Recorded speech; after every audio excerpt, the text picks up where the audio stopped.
"Hello, Mary," Michael said as he laid his hand on the back of the chair. He was looking down at the brunette woman in her white dress as she sat at the small table on the lawn, along with a mid-50s-looking man wearing an impeccable brown suit. Mary looked up and over her shoulder at the sound of her name. It took her only half a second, but she recognized the face she used to spend so much time with. He'd aged, of course. It had been 11 years. His eyes were still that steely gray, and he had a touch of a different gray on his temples. His hairline had moved back a little. He cut a nice figure in his black suit. "Hello, Michael," Mary said, her voice almost devoid of emotion.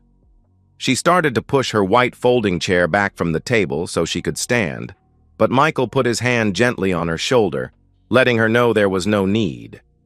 Mary looked back at him and could tell Michael had anticipated her standing and giving him a hug. He wasn't interested. They stayed like that, looking each other in the eyes for about 5 seconds. Mary then turned and looked across the reception, trying to locate her daughter in her amazing white dress. She wasn't in sight. "I don't believe we've met," Michael said, stepping around Mary and extending his hand to Mary's companion to shake. "I'm Mike Nesmith, father of the bride." The man stood, took the proffered hand, and gave it 3 firm pumps. "I know.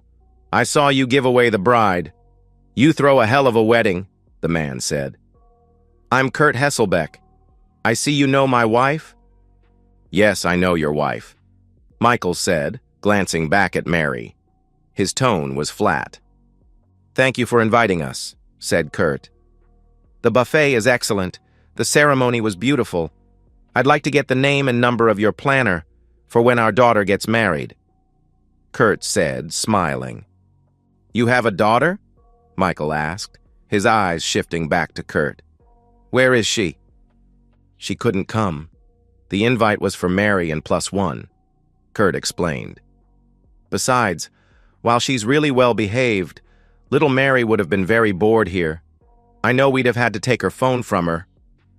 Kurt was smiling while telling Michael of his pride and joy. "How old is she?" Michael asked, curious. "She'll be 11 in 2 months, Kurt said. "I'm going to have to come up with something amazing for her birthday. We gave her a hell of a party for 10. "Another girl, huh, Mary?" Michael asked, not looking at the woman he was asking. "Another?" Kurt asked, not understanding. "What do you do, Kurt?" Michael asked as he moved to the other side of the table and pulled out a chair. At that signal, both men sat down, and Mary's heart became like lead in her chest. "I'm purchase manager for the QMEC Corporation. I keep the rare earth metals coming for phone production," Kurt explained, happy to talk business. "I've been in the position for about 6 years?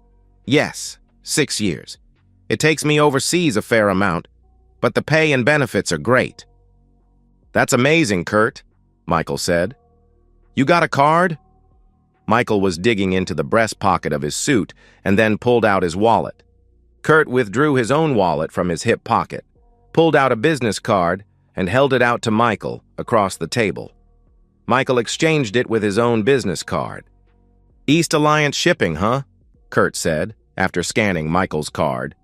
"I've used you guys. You do great dockside pickup of hazardous materials and ship fast. What do you do there?" "I'm head of Comptrol," Michael said. "Who? You're that guy? How big is your fleet?" Kurt asked. "Over 3,000 trucks now," Michael said. "We just added another 200 of the security armored haulers. I'm working on disbursement now. I can't imagine the daily logistics of your job. I just deal with extraction and shipping from overseas. That's mostly block tonnage," Kurt said. "You must plan things like the Allies did the D-Day invasion." "Yeah, we have our moments," Michael admitted. "We just got our security clearance upgraded. We're going to be getting some interesting government contracts soon, I hope." "Government contracts?" Kurt asked. "Nice. Lots of money to be made there." Michael nodded in agreement. "Do you have any of the pie?" Kurt asked. "I get 4%, Michael said. 4%? Of what?" Of East Alliance Shipping, Michael said. When I took over logistics and planning, I got a big bump and 0.5% of everything every year, capping in 2 years. Same deal as the board officers get. Kurt whistled in appreciation. No wonder you could do this, Kurt said, gesturing around him at the 400-people wedding reception held on an island in the middle of a lake. Pretty impressive. Michael nodded politely in acknowledgement. I think I just footed the bill, Michael admitted while looking around at the event from where he sat. Kim and her husband's mother did most of the planning. My job was to throw money until it happened. I admit, I kind of balked at the releasing of the butterflies. That was 15 grand just for that. I'd never seen anything like that, Kurt said. Everyone at the wedding got one of those Chinese food containers with a live butterfly in it. Rather than throw rice, there was this beautiful rising shower of color and life. It was beautiful. It was. Michael agreed. I just didn't know how expensive it would all be. Apparently there's a profession called butterfly wrangler, and this is all they do.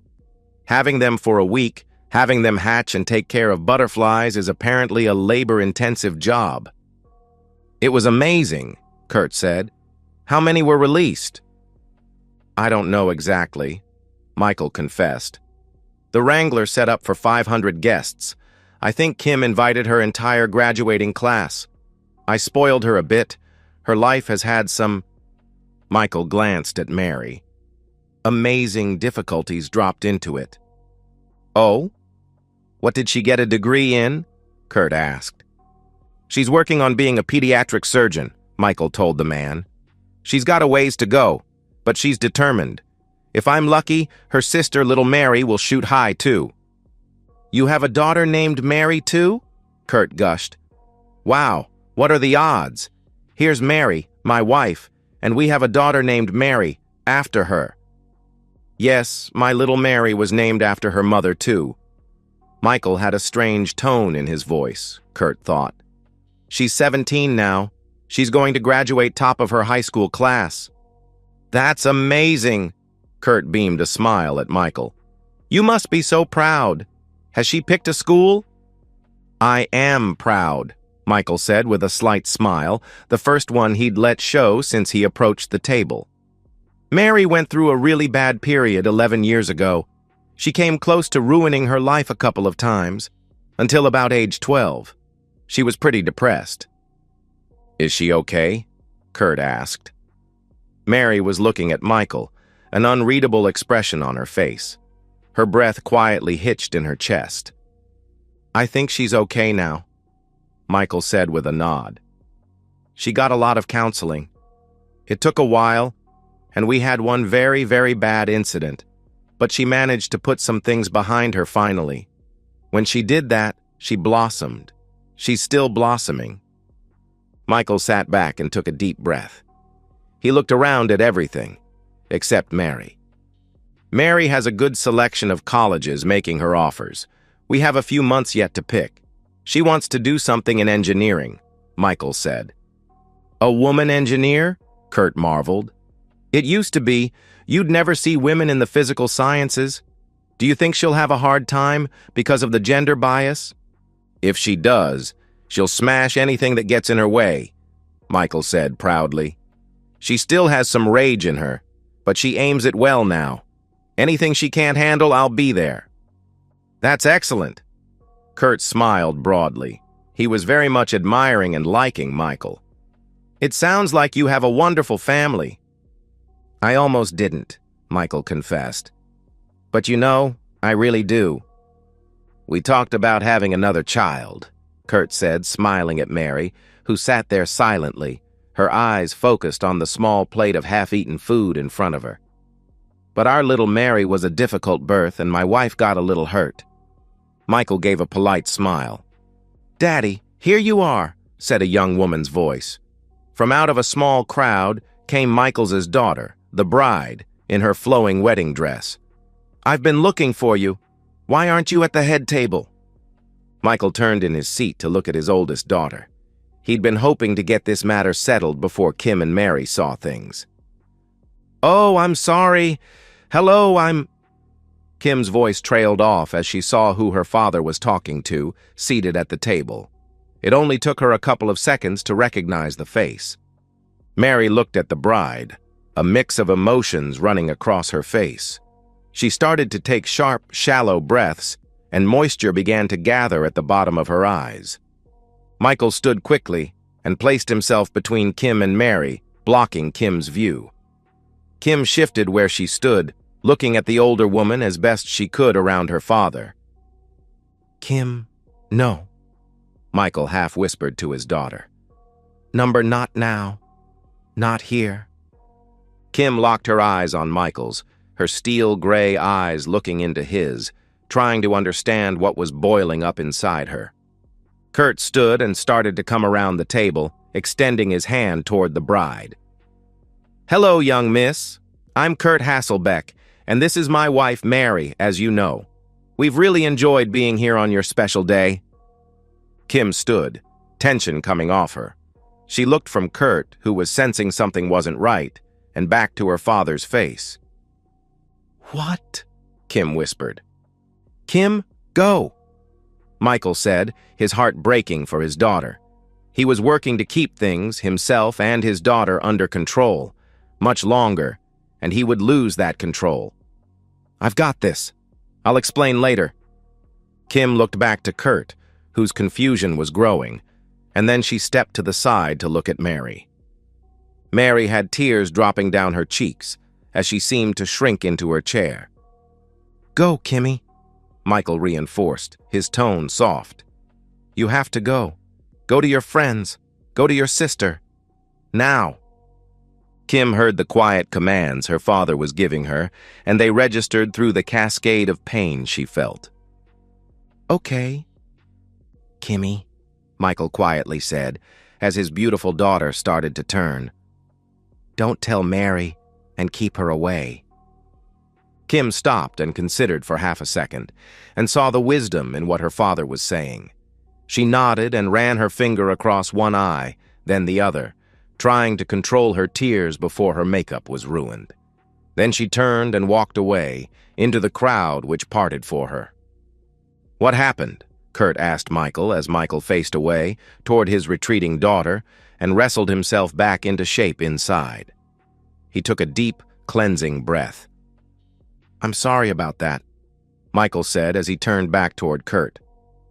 "I'm afraid I need to move on to father of the bride duties." "But what happened?"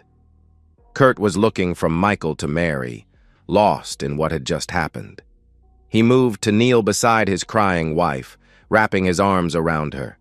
She leaned into him and began to quietly sob into Kurt's shoulder. Michael stood on the other side of the table and looked at Mary levelly. "I think Mary reminded Kim of someone she used to know." "But they know each other. Kim sent Mary the invite," Kurt said. "How could Mary remind Kim of someone like that?" Mary made a small wailing sound into Kurt's chest. "Kurt, I'm sorry to ask, but—" Michael had tried to not ask, but what little he knew about the timing of things. His curiosity and rage demanded he ask. "Does your daughter have steel gray eyes?" "What?" Kurt asked, a little annoyed at the question. "What does that have to do with anything?" "No," Mary whispered as she shrank some more into her husband's protective arms. "Hon?" Kurt asked, his confusion growing. "Gray eyes?" Michael asked, his voice steady. "With a dark ring around the outside?" "Yes, she does," Kurt replied angrily. "Now what's going on?" The crowd was giving the unfolding scene space now. "Kurt, I like you," Michael admitted. "I think you're a good man. I need your cell phone number. There's some things to share. Explanations." He pulled his phone out of his breast pocket. "What?" Kurt said, pulling Mary into him tighter as she openly cried. "What's your number?" Michael asked again. "Fine," Kurt near spat. "It's 55555555555." Michael entered the number into the new profile he was creating on his phone. "Hon, what it is?" Kurt asked Mary softly. "What's happening?" Do you want to go? Kurt, I'm sending you some pictures of my daughters when they were kids, around 10 and 11. Some others too, Michael said as he finished creating an entry for Kurt Hasselbeck on his phone. Oh, God, Mary muttered as she drew her fists to her temples and pressed into her husband. There's going to be some pics that have their mother and myself in them too, Michael said as he opened a folder on his pictures files and started selecting images. You should look at them later. What is this crap? Kurt accused. What are you doing to my wife? Michael stopped his finger moving and looked at Kurt. What am I doing to your... Yes, Kurt snarled. Michael looked at Mary, so small, so vulnerable, huddled against this man that Michael suspected she'd been deceiving for so long. Kurt, Mary wasn't invited to the wedding, Michael stated. What? Kurt's face showed his disbelief. Of course she was. How do you think we got in here? I don't really know, but did you ever see the invite? They were white, embossed, and about 6 by 9, not small. Kurt's face shifted slightly as he realized he hadn't ever seen the invite. Stop it, whispered Mary. About 11 years ago, the thing that hurt my daughters so much was their mother walked out of their lives. Michael stated, narrated really.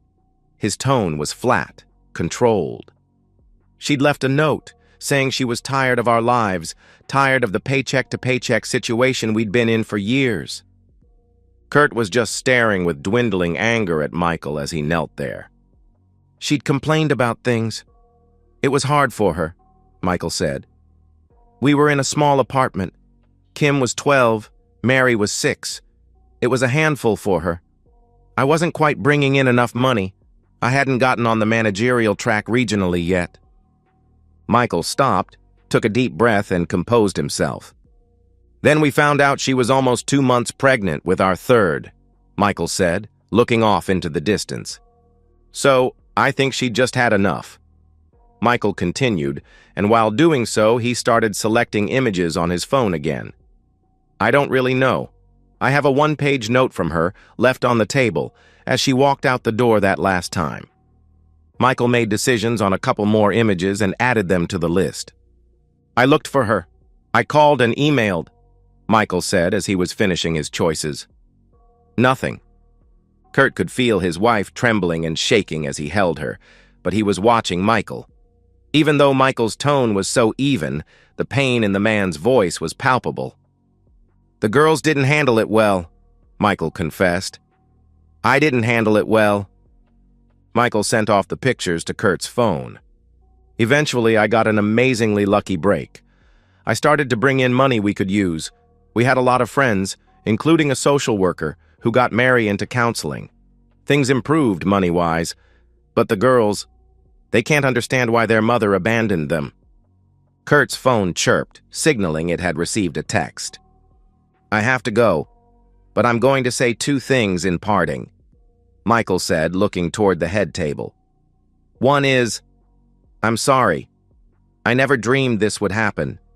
I don't know how to handle this, and I've probably done it wrong. Please remember, I'm sorry. Kurt frowned, not understanding. The second is, everyone in my genetic lineage has gray eyes. It's a dominant trait, apparently. Kurt's face lost its tension, and his eyes widened slightly. Michael looked at Kurt, sympathy showing on his face. I'm sorry, Michael said again, then turned and strode toward the head table. Kurt pushed his wife away from him slightly to gaze at the woman he'd married 11 years ago. Mary looked back through tear-filled eyes and sobbed, I'm so sorry, over and over. And so, we've reached the end of today's story. Was it what you expected, or did it take a twist you didn't see coming? I'm curious to hear your thoughts. Share them in the comments below, and let's get a conversation going. If this story kept you hooked, make sure to hit that like button. And if you're new here or just haven't subscribed yet, now's the perfect time to join our community. I bring you fresh, captivating stories every day, so click that subscribe button and turn on notifications so you never miss out. Thanks for watching, and I'll see you in the next one.